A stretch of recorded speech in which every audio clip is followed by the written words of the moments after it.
Making money in GTA Online as a beginner is easier than ever in 2025. Even if you're a level 1 with no businesses, these methods can get you rich way quicker than you think. Let's talk about the easiest ways to make cash, which are the daily money methods. One of the easiest methods is to head to the Diamond Casino and Resort and spin the lucky wheel. Ideally, you'll land on money or chips, but even RP is valuable at the start. While you're there, don't forget to claim your daily visitor bonus at the cashier. It's free money, and who doesn't like that? Next, we've got G's Caches. Look for this little box icon on your map. Once you get close to the area, your controller will start to vibrate, or you can just listen for a beeping sound. When you spot the small crate, walk up to it and press right on the D-pad to collect the stash. This one paid out $18,000, and you also get some snacks and ammo as a bonus. Next, we've got the stash houses. You'll find it marked with this icon on your map. Once you're there, head inside. Now be ready, because there will be a few enemies waiting inside. Use whatever you've got and clear them out. After that, search the stash house for a yellow sticky note, as it will have a 3-digit code on it that you'll need to open the safe.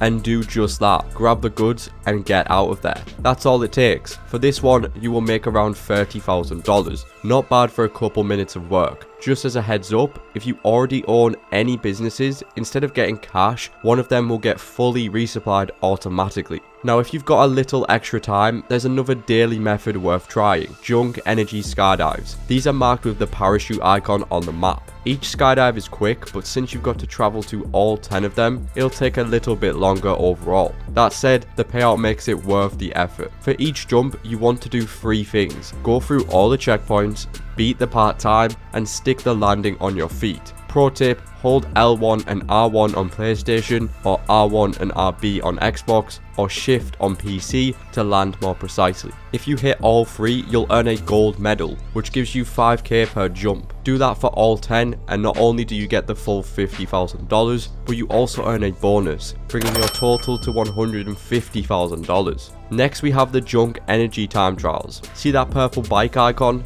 That's your ride. Complete the time trial on an electric BMX before the time runs out, and grab a 50k payout. If your stamina sucks, no worries. Use the speed boost by clicking the left stick or by pressing E on PC. Completing all of these daily money methods earns you a very easy 250k every day. So yeah, if you're looking to stack some solid cash, all of these daily money methods are 100% worth doing. You can repeat them every single day. Now, apart from the daily activities, there are also weekly activities that are just as worth doing, starting with the regular time trials, and these are a great way for beginners to make quick cash. All you need is a fast bike, and luckily the Batty 801 only costs $15,000 and can easily beat the part-time in a breeze. Each successful run nets you 100k, so be sure to knock these out every week for an easy payday. Next up, we have the HSW time trials, which are only available on enhanced versions of GTA Online on PC and console. But before you do these time trials, you will need to have access to HSW. Start by heading to Hayes Lockup in downtown Vinewood. Once you arrive, hop into his car,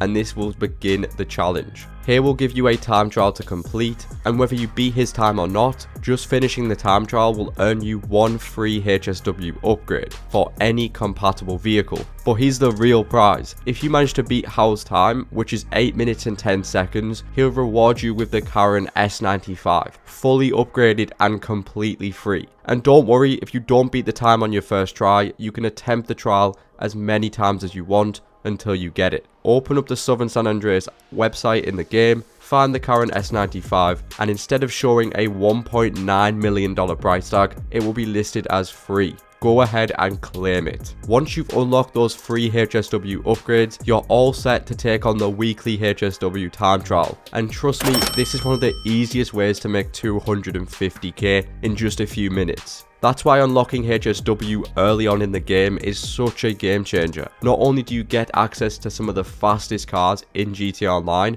but you also unlock a consistent weekly money method that takes barely any time. So if you combine the HSW time trial with the regular time trial, you're pulling in 350k every week. And the best part, they only take 10 minutes or less to complete. So let's talk about another easy money method, the treasure hunts. There are 3 of them, and each one takes about 30 to 40 minutes to do. The payouts totally worth it, especially for new players. To start the first hunt, open up your in-game phone and check your emails. Look for one with the subject line treasure hunts. Inside you'll find a photo clue and a yellow question mark will appear on your map. Head to that location and listen for the bell chimes. They get louder as you get closer to the clue. You're looking for a letter on some type of surface, usually a rock or pinned to a wall. Once you find it, you'll unlock 3 more clue locations. The first clue is a dead body inside of this cave. The second is a bloody shovel inside of this half-built shack. And the third is an empty gun case under a tree. Once all 3 are investigated, the actual treasure location will appear on your map.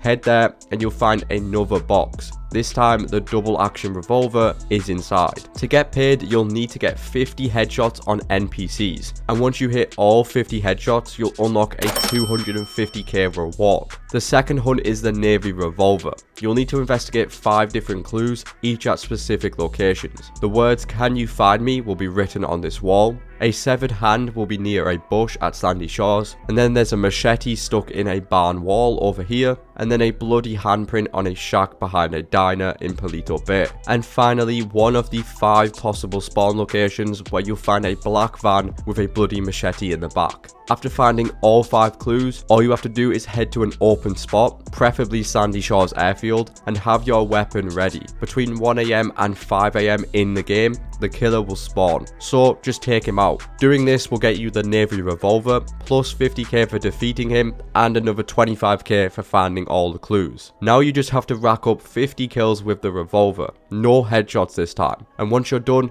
you'll earn another 200k, which brings the total to $275,000. The last treasure hunt is for the stone hatchet, and it kicks off with a text from Maud. After that, she'll send an email about a bounty target. You'll get a yellow search area on your map, and when you find the bounty, don't kill them, just shoot at them to make them surrender. And once they do, they'll follow you to your vehicle, and then you can just deliver them to Maud. There are 5 bounties in total, and each one pays 10k, as long as you bring them back alive, which gives you 50k for all 5. After that, the stone hatchet's location will be revealed. Head there and grab your reward. This is a really powerful melee weapon that can come in handy as a beginner. To finish the hunt, get 25 kills with the stone hatchet. Again, you can just do this on NPCs. Just like before, go somewhere crowded and make quick work of it. Once complete, you'll earn 250k, for a total of 300k with the bounties included. So if you complete all 3 treasure hunts, you're looking at a total of $825,000. Not bad for a one-time set of missions. The only catch, you can only do each treasure hunt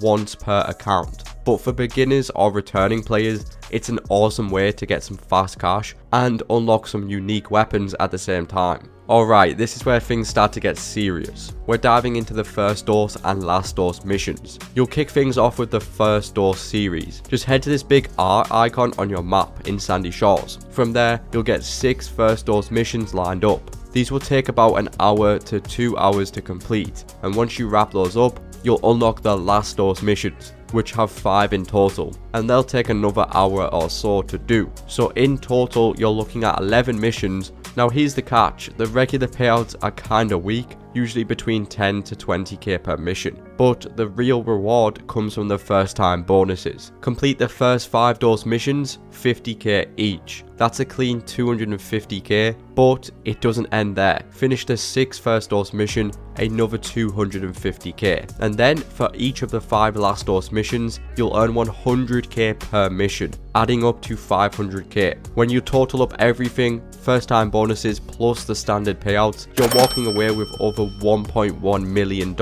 You thought that was good? There's a lot more. In the final first dose mission, you'll steal the Brickade 6x6. Normally this thing costs you $1.5 million, but after completing the mission, you can set it up for just 750k. Even better, the Brickade comes with a built-in acid lab, which happens to be one of the best businesses in the game, setting you up with passive income straight away as a beginner. This business can make you up to 100k per hour. Just buy supplies from Mutt every 2 hours and watch the stock fill up. Then just sell it after 4 hours and boom, easy money, every time. However, wrapping up the final last horse mission, you'll get gifted the Ocelot Virtue, an all-electric supercar that normally costs you $3 million. And this thing is hella fast, which is crazy for a vehicle that is free. So between the $1.1 million in mission bonuses, plus the Brickhead 6x6, and the Acid Lab, and then the Ocelot Virtue, this is easily one of the best things in the game for beginners. Get them done as soon as you can and you'll be swimming in cash early on. And finally, we've got the Cluckin Farm Raid. Without a doubt, the best money method for beginners. You'll kick things off at the V icon on your map. That's where you'll meet Vincent. He's going to be the main contact running this whole operation. This setup plays out like a mini heist. You've got 5 setup missions and 1 finale, but they're all super manageable to do. The first setup has you raiding 2 money laundering spots to grab their cash and bring it back to Vincent's lockup. The second setup has you stealing a laptop and a hacking device, which you'll need to steal and drive a train. Yes, we can actually drive the train in GTA Online. The third setup involves picking one of 3 locations to steal weapons and gear. In the fourth setup, you'll steal a getaway car. Again, you'll have 3 options, but you can just go with whichever one you want. And for the final setup, you'll need to hack a few vans across the map and steal disguises to sneak your way into the warehouse. Once you're inside, your goal is to sabotage the delivery trucks. Make sure you're using a suppressed weapon and move carefully, taking out the guards one by one. After that, head into the security room and disable the cameras. This step is super important if you want to stay stealth during the finale. Once all the guards are down, go ahead and drill into the lockboxes to grab the keycard. And at this point, a few more enemies will show up, so be ready to take them out quickly. If they spot you, that detection meter will fill up fast. When you're clear, hop into the truck nearby, as it comes with a disguise that you'll need to complete the finale undetected. And speaking of the finale, you're breaking into the Cluckin factory to steal cash and coke from the cartel. You can go in stealth using the disguise that we gathered earlier, as it's the best approach for a smooth run, but you can decide to go in loud if you'd like. So here's the reward. For completing the raid, you'll get a guaranteed 500k, and if it's your first time finishing it, an extra 250k bonus, which brings the total to 750k. Not bad at all. But here's what makes this money method so good for beginners. It's repeatable, and every single time you run it, you will keep earning the $500,000 payout. But the Cluckin Farm Raid keeps on going. You don't need a business, or in fact you don't need anything to start these up, which is why they are so good for new players. And if you made it this far, you are now stacked with some of the absolute best money methods for beginners in GTA Online. Whether you're grinding the treasure hunts, running the first and last horse missions, or farming the Cluckin Farm Raid, you've got a full game plan to start stacking up your cash. If this video did help, do me a favor, drop a like, subscribe, and turn on those notifications so you don't miss out on any future uploads. And although these methods were great for stacking cash, you obviously want to spend that money on something. So what better way to check out the best beginner vehicles, which is on screen now. And I'll see you in the next one.